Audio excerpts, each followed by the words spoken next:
Bien bonjour, c'est Guillaume pour une nouvelle vidéo. Et aujourd'hui, la question qui va nous intéresser a été posée par quelqu'un de très intelligent parce qu'il s'agit de l'un d'entre vous. Jésus est-il Dieu ou le Fils de Dieu?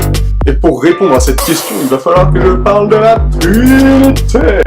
La Trinité, c'est quoi donc? Ou plutôt, qui? Pour commencer, la Trinité, c'est un terme théologique, un terme technique si vous préférez, qui renvoie au chiffre 3, et qui est utilisé par les chrétiens pour parler de Dieu parce que, écoutez bien, les chrétiens croient en un Dieu unique, en 3 personnes. Et en principe, c'est là que tout commence à imploser dans votre cerveau. Mais, jeune homme, s'il n'y a qu'un seul Dieu, comment pouvez-vous parler dans le même temps de 3 personnes différentes? Cela me semble révéler une absence manifeste de logique. C'est élémentaire, mon cher Watson. À moins que vous ne soyez polythéiste. Voilà, pas tous à la fois, je vous prie. Tout d'abord, toutes ces remarques sont absolument légitimes et pertinentes parce que la Trinité est quelque chose de très compliqué.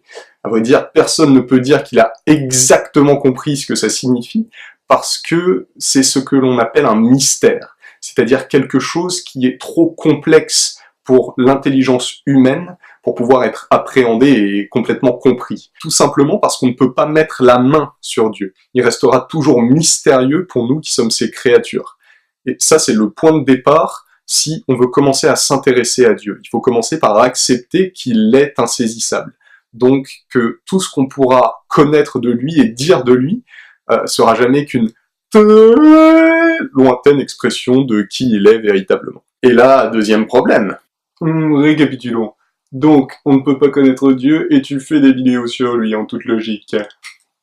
Et c'est là encore une excellente remarque. Gardez cette énergie pour la suite de la vidéo. Effectivement, par nous-mêmes, nous ne pouvons pas connaître Dieu. Il est inaccessible.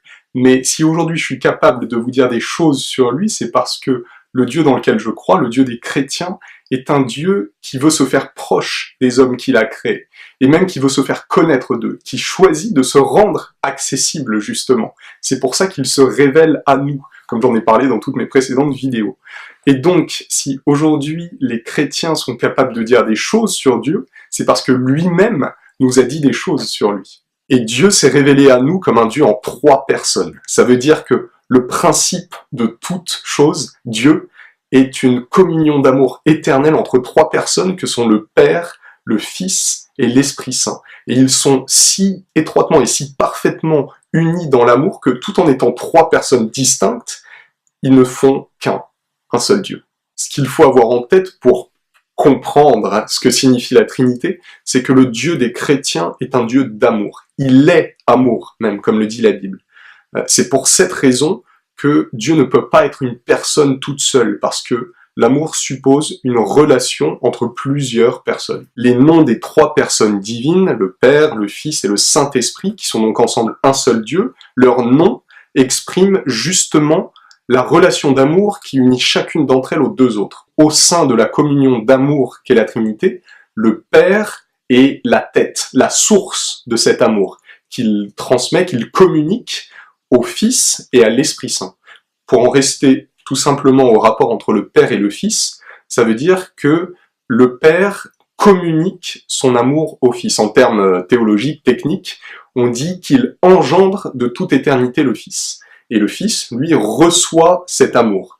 Il est engendré de toute éternité par le Père. Donc c'est dans ce sens-là que Jésus est le Fils de Dieu. Ça veut dire qu'il reçoit l'amour du Père depuis toujours, qu'il est engendré depuis toujours. Donc quand nous disons que Jésus est le Fils de Dieu, ça ne veut pas dire la même chose que lorsque je dis que je suis le Fils de mon Père, par exemple. Oui, c'est moi le Père. Merci, pas cool. Parce que le terme de Père employé pour Jésus intègre la notion d'éternité. Donc la différence entre moi et mon Père... Oui, c'est moi le Père. Ah, c'est bon là, on a compris, j'essaie d'expliquer quelque chose de compliqué, c'est pénible. Donc, je disais, la différence entre moi et mon Père et le Père et le Fils dans la Trinité, c'est que moi et mon Père, nous ne sommes pas éternels, nous avons commencé à exister un jour. Alors que le Père et le Fils, dans la Trinité, n'ont pas de commencement. Ils sont Dieu ensemble depuis toujours. Et donc c'est pour ça que pour parler de Dieu, on utilise le verbe être. Dieu est. E-S-T, et pas le verbe exister qui implique un commencement. Et c'est pour cette raison que tout en étant fils de Dieu, Jésus est en même temps Dieu. En fait, les deux termes signifient la même chose, parce que comme le Père, il est EST depuis toujours.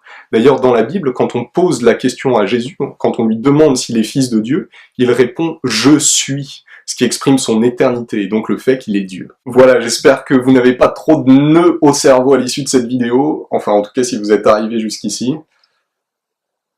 Il n'y a plus personne. Bref, si vous avez des questions, n'hésitez pas à mettre tout ça en commentaire comme d'habitude. Et moi, je vous laisse avec quelques mots de Dieu le Fils dans l'Évangile selon Saint Jean.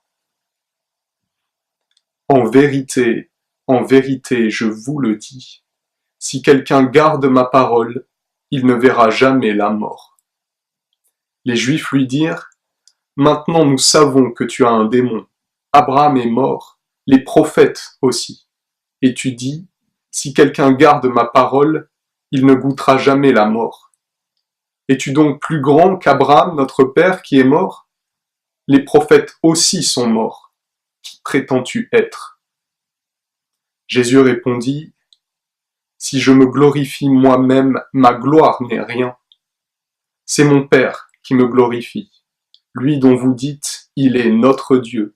Et vous ne le connaissez pas. Mais moi, je le connais, et je garde sa parole. Abraham, votre père, exulta à la pensée qu'il verrait mon jour. Il l'a vu et fut dans la joie. Les Juifs lui dirent alors, « Tu n'as pas 50 ans et tu as vu Abraham ?» Jésus leur dit, « en vérité, je vous le dis, avant qu'Abraham n'existât, je suis. »